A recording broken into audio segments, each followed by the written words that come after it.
Well, hello. This is Katie Capps, Executive Director and co-founder of the Get the Medications Right Institute.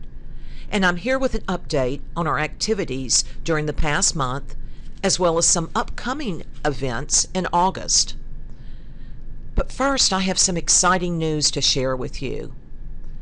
The Institute hit a major milestone this past week by surpassing 1,000 members.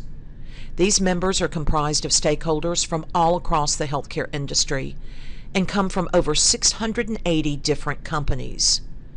We are so proud of this achievement. Considering this well surpasses our 6-year membership goal of 750, you are among a group of change makers. So thank you to everyone who has become a member. And to all of our volunteer leadership and to our small but mighty staff at GTMRX, we couldn't do this work without you. And another bit of exciting news? Well, let me give you some background. As you probably know, earlier this year, the GTMRX Institute hosted its first public event with the Bipartisan Policy Center held in Washington. The event was called Get the Medications Right, Innovations in Team-Based Care. Afterward, more than 50 national thought leaders convened for a 6-hour executive roundtable discussion. Well, the Institute has just officially launched the GTMRX Blueprint for Change, and it's a robust report based on outputs from those 2 events, plus 8 months of multi-stakeholder input from over 110 workgroup volunteers.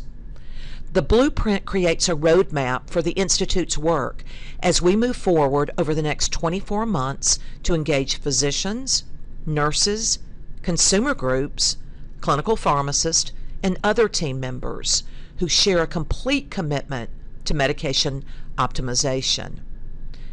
Now, we'll accomplish this by providing tools and practice standards and implementation resources to advance the care team's ability to optimize medication use across the healthcare continuum.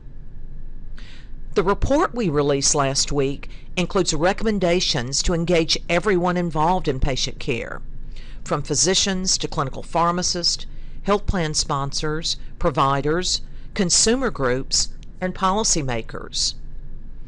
As a result of the report, the Institute is calling for medication management reform.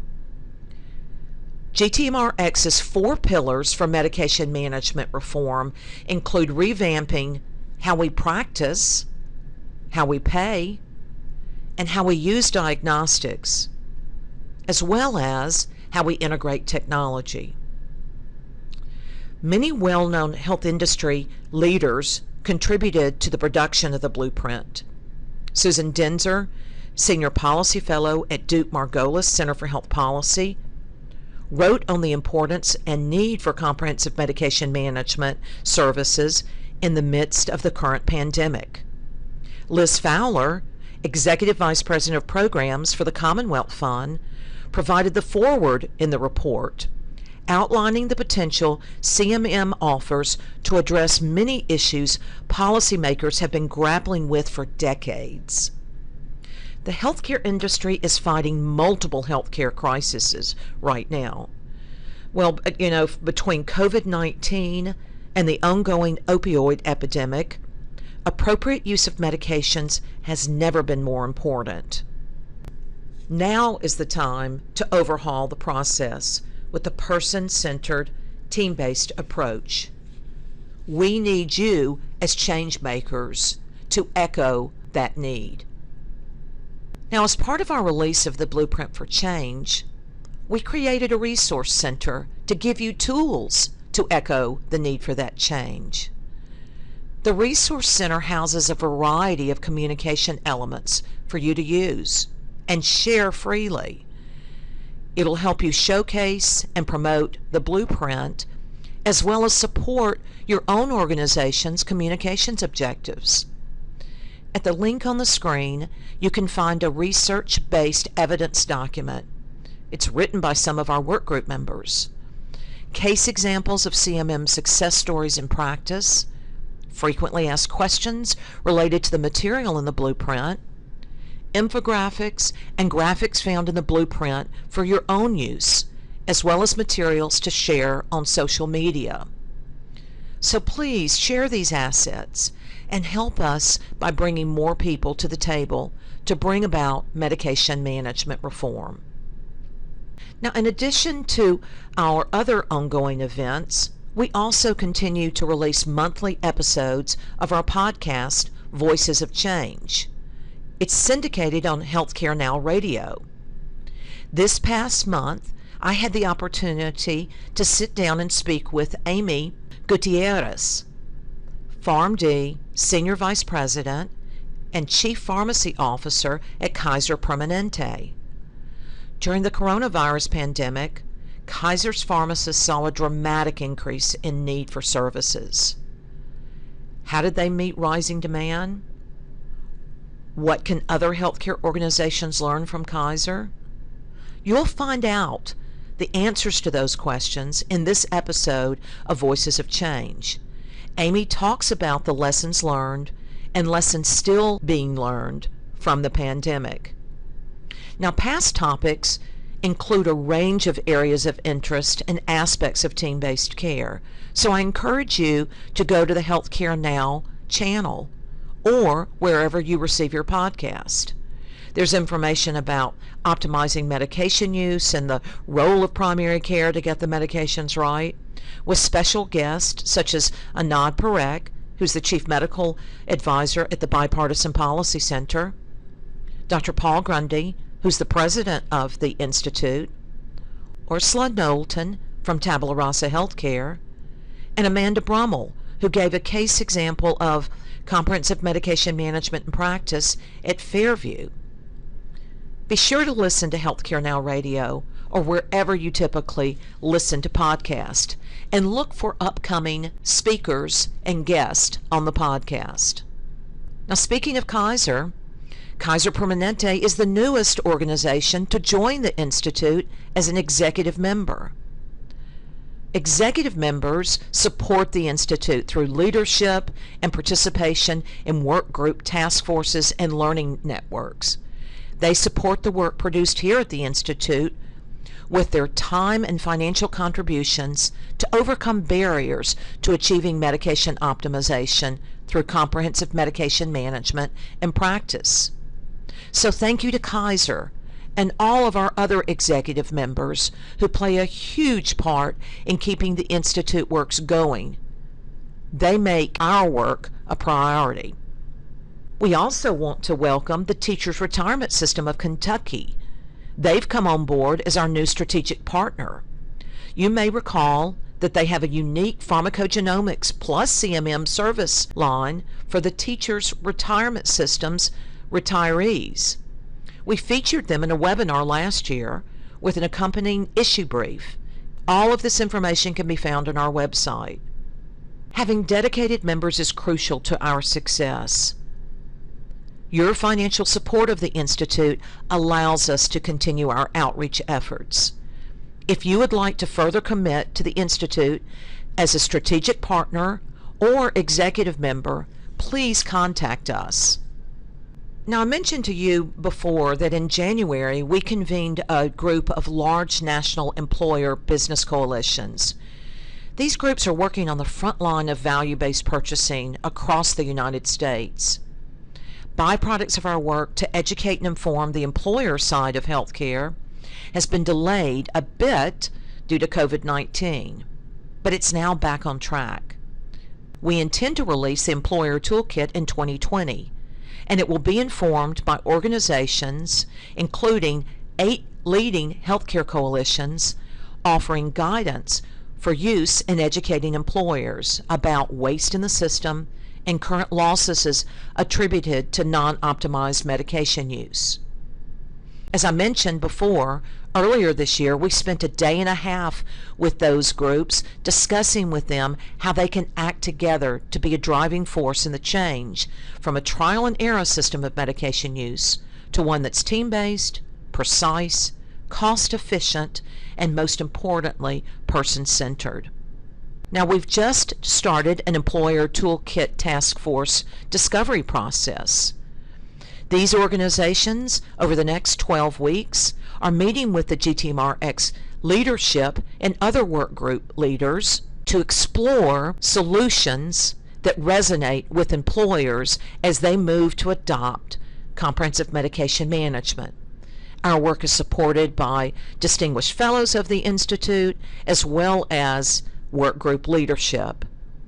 So together the task force is working on key takeaways from employers on why and how they can adopt comprehensive medication management to optimize medication use. Employers, as major payers of medical and prescription drug services, have an enormous impact in making sure that we and our loved ones receive the right medication in the right dose at the right time. At the Institute, we believe that this toolkit will be a powerful tool for advancing and building demand for CMM services as employers, as plan sponsors, work with their health plans and PBMs to find innovative solutions. So be sure to keep an eye out for updates, materials, and information about this important work. If you're interested in sponsoring any of our learning opportunities and our employer sessions, please contact Sandra Morris, Director of Business Development for the Institute. As part of our GTMRX Learning Network series, and in an effort to educate and inform the industry on the value of optimizing medication use through CMM in practice, we will host a series of webinars. Recently, we hosted a webinar featuring Dr. Paul Grundy, the president of the Institute and Chief Transformation Officer at Innovaccer, Todd Sorensen, Professor and Associate Dean for Strategic Initiatives and Innovation at the College of Pharmacy of the University of Minnesota, and Kylie Funk, Associate Professor at the University of Minnesota College of Pharmacy. If you missed the webinar, you can go to the Resource Center on the GTMRX website and download a recording. Look for an upcoming issue brief that will cover the topics that they discussed. Learn more about how CMM decreases physician burnout, the value proposition of CMM for a variety of stakeholders, and how important it is that we move forward and change the culture of practicing medicine. Look for new and upcoming webinars hosted by the GTMRX Learning Network. In August, we will host a webinar on integrating technology with medication management.